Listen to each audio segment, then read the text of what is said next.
बिस्मिल्लाहिर्रहमानिर्रहीम। बोलते कालम के साथ मैं आमिर रज़ा खान और पासदारान इनकलाब ने नए लीडर का इंतखाब कर लिया है। जी हाँ, पाकपुर जब शहीद किए गए थे तो उसके बाद से ये नशिस्त जो थी खाली थी। किसी नए कमांडर का जो था इंतखाब नहीं किया गया था और तलाश की जा रही थी एक ऐसी शख्सियत की जो कि ठोक कर जवाब दे सके। किसको? सहूनियों को और अमरीकियों को। अगर उन्होंने दोबारा कोई ऐसी शरारत की तो उसके लिए अब एक नाम जो है सामने आ गया। ना सिर्फ नाम सामने आ गया बल्कि शख्सियत ने भी ख़ुद को मीडिया के सामने पेश कर दिया। ये बिल्कुल जी ब्रिगेडियर जनरल अहमद वहदी जो हैं इनको नया कमांडर बना दिया गया है। IRGC का पाकपुर को शहीद किया था एक हमले में, मिसाइल हमले में, और उसके बाद ये समझा जा रहा था कि ये बड़ा ही रिस्की किस्म की जॉब है जिस पर जिस शख्सियत को भी लाया जाएगा वो फर्स्ट टारगेट हो सकता है इसराइल का और अमेरिका का, यानी ईरान दुश्मनों का फर्स्ट टारगेट जो है वो वहीदी जनरल ब्रिगेडियर जनरल जो हैं अहमद वहीदी हो सकते हैं। इनकी अपीयरेंस आ गई, इनकी तस्वीर भी सामने आ गई। अली हामनाई के ताबूत के साथ बैठकर जो उनकी तस्वीर जारी की गई। अब तो ईरानी नेशनल मीडिया ने भी उनके बारे में तफसीलात जारी कर दी हैं। ये जो हैं अहमद वहदी ये पुराने साथी हैं कासिम सुलेमानी, अगर आपको याद हैं, जिनको शहीद किया था, जिसका ट्रंप जो है बहुत बड़ा क्रेडिट भी लेते हैं कि उन्होंने कासिम सुलेमानी जैसी शख्सियत को जो है शहीद किया था।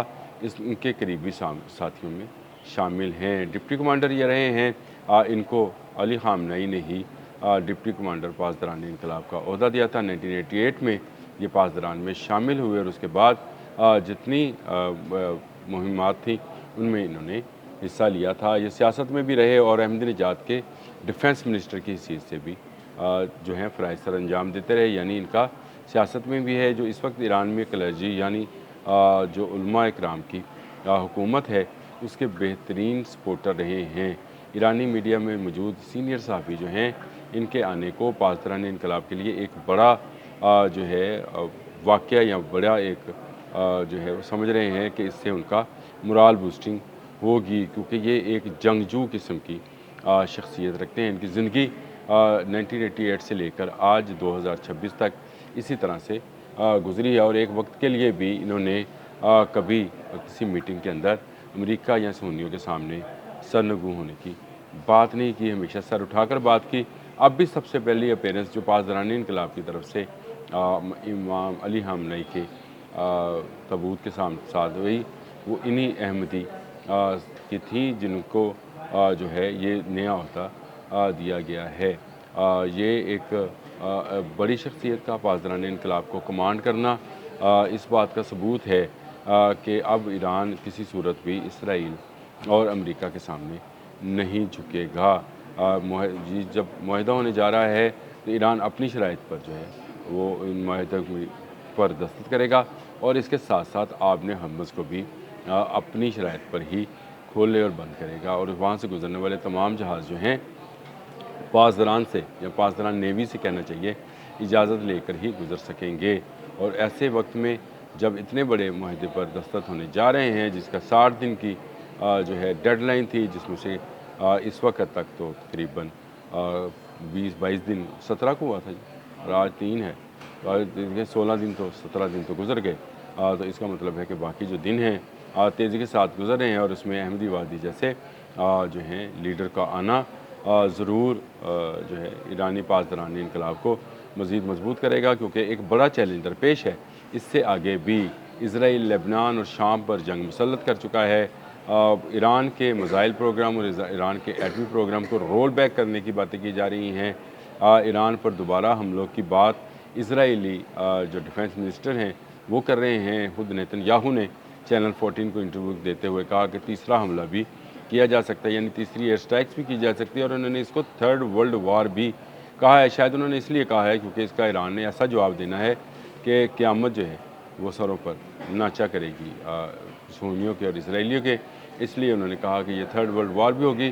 खैर उनका ये बयान जो है ये तो पहले दिन से है। वो चाहते नहीं हैं कि अमन कायम हो, वो चाहते नहीं हैं कि मिडल ईस्ट और ईरान मिलकर तरक्की करें और ये सारी सिहूनी साजिश जो है उसी के नतीजे में आपने हम्मस के दोनों तरफ बैठे भाई आपस में यानी भाई भाई का जो है दुश्मन नज़र आते हैं। हालांकि ऐसी कोई बात नहीं है। मुश्तबा हामनाई को एक और साथी मिल गया है। पाकपुर के बाद ये खाली थी सीट, जिसको अब फिल कर लिया गया है। और अली हामनाई शहीद की तजहीज़ व तकफ़ीन से पहले इनका तकर्रर करना इस बात को अक्कासी है कि मुश्तबा खामनई जो है मुल्की दफ़ा पर कोई समझौता करने नहीं जा रहे हैं। इसीलिए उन्होंने पासदारान इनकलाब की लीडरशिप के लिए, कमांडिंग के लिए जो है एक सख्त खू जो है जंगजू किस्म का लीडर जो है उसका इंतखाब किया है। और बिलाशुबा अब अगर कोई हमाकत अमेरिका या इसराइल की जानिब से हुई तो उसको ऐसा पासदारान इनकलाब जवाब देंगे जिसकी नज़ीर माजी में नहीं मिलती है। वो मिसाइल्स, वो बैलिस्टिक मिसाइल्स जो अभी तक नहीं चले, वो चल जाएंगे। अहमद वादी के आने से ये बात यकीनन दुरुस्त है कि पासदारान इनकलाब का हौसला ताकत मज़ीद बढ़ेगी। अहमद वादी एक ऐसी शख्सियत के मालिक हैं जिस पर पासदारान इनकलाब भरपूर इत्माद करते हैं। वैसा ही इत्माद जैसा कासिम सुलेमानी पर करते थे, जैसे पाकपुर पर करते थे, वैसा ही इत्माद जो है उन्हें अहमद वादी पर है। एक फ़ौजी, एक जंगजू उनको लीड कर रहा है, कमांड कर रहा है। ऐसे में अगर किसी ने हमाकत की तो इसका भरपूर जवाब दिया जाएगा। सबसे पहला जो मरहला दरपेश है इस वक्त अहमद वादी को, जिनके उनके अपने मुताबिक वो इमाम अली हामनई की तजहीज़ व तकफ़ीन है, जिसमें करोड़ों लोग जो हैं वो शामिल होंगे। इसके लिए उन्होंने जो है हज़ारों पासदारान इनकलाब की जो ड्यूटीज़ हैं वो लगा दी हैं। वो बराह रास्त इसकी निगरानी ख़ुद करेंगे ताकि लोगों को महफूज तरीके से तजहीज़ व तकफ़ीन की जो तकरीबात हैं उसमें शिरकत करने दी जाए। और इसके साथ साथ अपनी सरहदों का, अपने हमस का भी ख्याल उन्होंने करना है। एक बड़े कमांड एंड कंट्रोल सेंटर के अंदर वो मौजूद रहेंगे और हम वक्त जागते रहेंगे ताकि अगर दुश्मन कोई शरारत करे तो उसका भरपूर जवाब दिया जा सके। एक बड़ा वाक़या है कि जब तजहीज़ व तकफ़ीन अली हामनई की होने जा रही है, मुश्तबा हामनई पहली मरतबा अवाम के सामने आने जा रहे हैं अब तक की इतलात के मुताबिक। ऐसे में पासदारान इनकलाब की ज़िम्मेदारियाँ और पासदारान इनकलाब का जागना जो है वो अमूमी बात तो नहीं है, वो खुसूसी बात है। इसीलिए अहमद वादी को इस तजहीज़ व तकफ़ीन से पहले ही कमांडर मुकर्रर कर दिया गया है और उन्होंने बाकायदा अपने ओहदे का चार्ज भी ले लिया है। पाकपुर की शहादत के बाद एक लंबा अरसे से ये सीट खाली थी। मुश्तबा हामनई ने बिल्कुल एक सही मौके पर सही शख्सियत का इंतखाब किया जो कि एक जंगजू नज़रियात की हामिल है। और दूसरी तरफ वो इस वक्त जो 79 के इनकलाब के बाद, इस्लामी इनकलाब के बाद जो हुकूमत बनी, उसकी आइडियालॉजी को मुकम्मल तौर पर नाफज करने के हामी हैं। तो इससे पासदारान इनकलाब का जो हौसला और ताकत है वो बढ़ेगी। ईरानी अवाम का एतमाद जो है पासदारान इनकलाब पर वो भी मजबूत होगा। अहमद वादी लंबे अरसे से पासदारान इनकलाब की मुख्तलिफ़ शोबों में खदमात जो हैं सर अंजाम देते रहे हैं। अब उनका आना इसराइल और अमेरिका के लिए ख़तरे की घंटी है। अभी बता रहा हूँ, अगर कोई शरारत हुई तो ये शख्स किसी को माफ़ नहीं करेगा। अब तक के लिए इतना ही। अल्लाह।